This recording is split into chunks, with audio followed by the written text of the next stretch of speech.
Hey guys, Bix Weir, roadtoroot.com. Cold and rainy here in Northern California.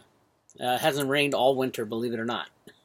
So this is the first of the rain. We're supposed to get a lot more. Very strange weather. That's not what I wanted to talk about today. I didn't come to talk about the weather. This is what I want to talk about. Can you see that? That, my friends, is Ripple. Ripple, as you probably know, is on an absolute tear. Going from, 20 cents or so in mid-December to over $3.20 now. What is happening? What is going on with Ripple? If you are like me and most people in the crypto world who are out for replacing the banks, you learned about Ripple and said, that's a banker coin. Who in the hell would ever want to buy a banker coin? It's pre-mined. They control it all. Why would anybody want to buy it? Well, the bankers want to buy it, and the bankers want to manipulate it, and the bankers want to gain more value through it and save costs on transferring money back and forth to each other. So that's their solution, and yes, they can drive the price of Ripple from $3 where it is today to $30 trillion if they wanted. Remember, the banks print the money. So is this the takeover of the cryptocurrencies by the banks, by jacking up their crypto and getting everybody in? I don't think so. I think the banks are vicious in their attack of each other as well. And yes, they will run up the price of cryptos, but when they need to book some earnings, basically every quarter, they're going to start selling off. They'll make it rise a little and then they'll dump.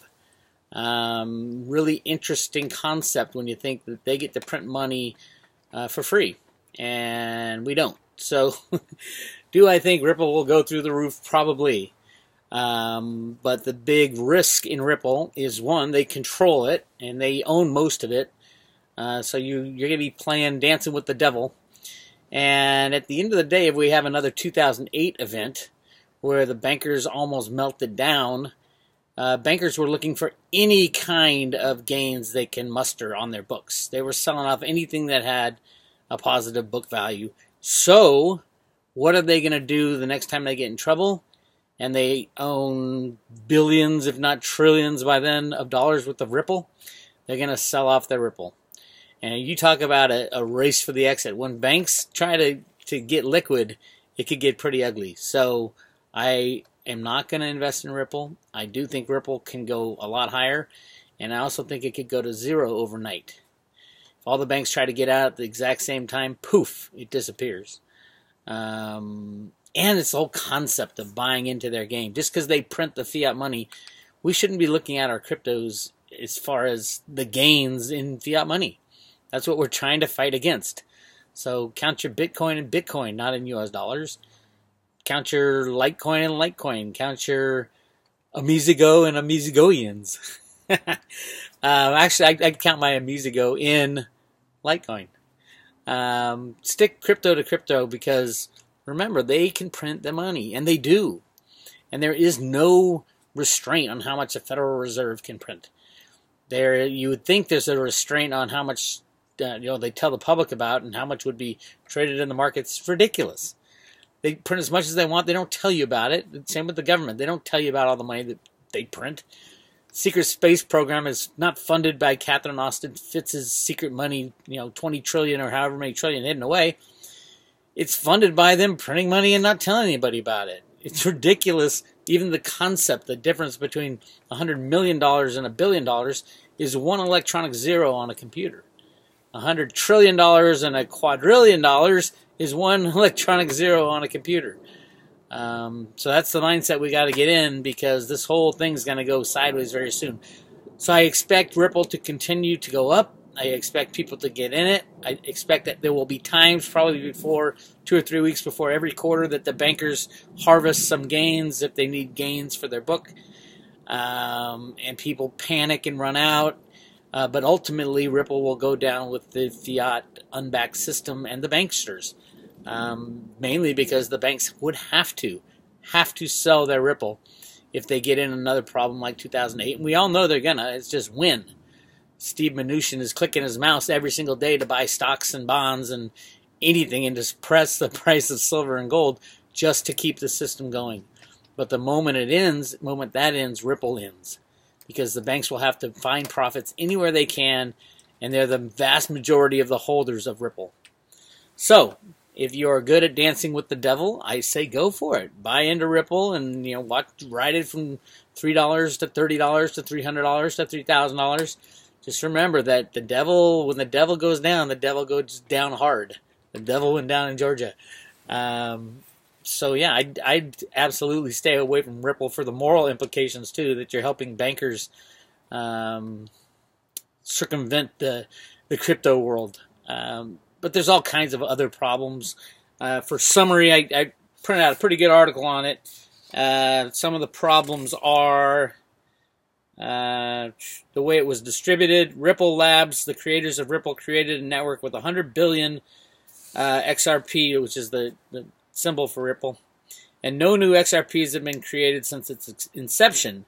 It is not an unknown practice in the crypto space. A lot of networks pre-mine their coins. However, the network creators usually keep only a fraction of the tokens for themselves, pre-selling the rest to anyone that wishes to buy some. However, Ripple still owns about 60% of the original tokens issued.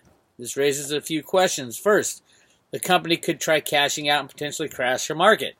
Like I said, it is unlikely. Ripple has taken steps to promote XRP market and put the majority of their XRP in escrow to basically lock it up so you have a perceived value. Secondly, since the network fees are paid through burning XRPs, they essentially enrich everyone in proportion to the amount of XRPs they hold.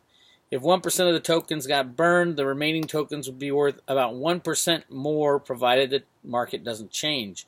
This means Ripple Labs is essentially earning 60% of all network fees on the network.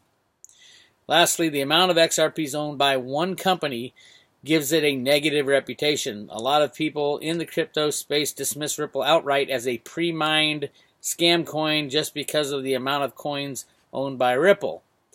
All in all, it isn't too damning, really. Ripple appears to be reputable enough to try cashing out of whatever appears to be their golden goose. And it talks about the founders, and there's Ripple, and there's IOUs in the Ripple system to make it faster. It gets a little complicated.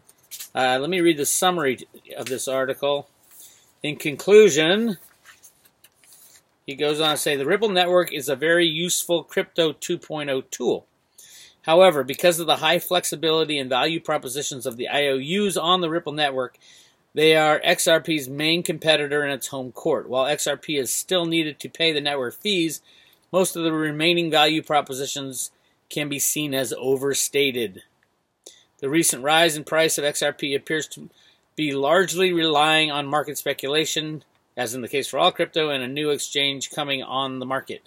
XRP, they're talking about putting it on Ripple on Coinbase.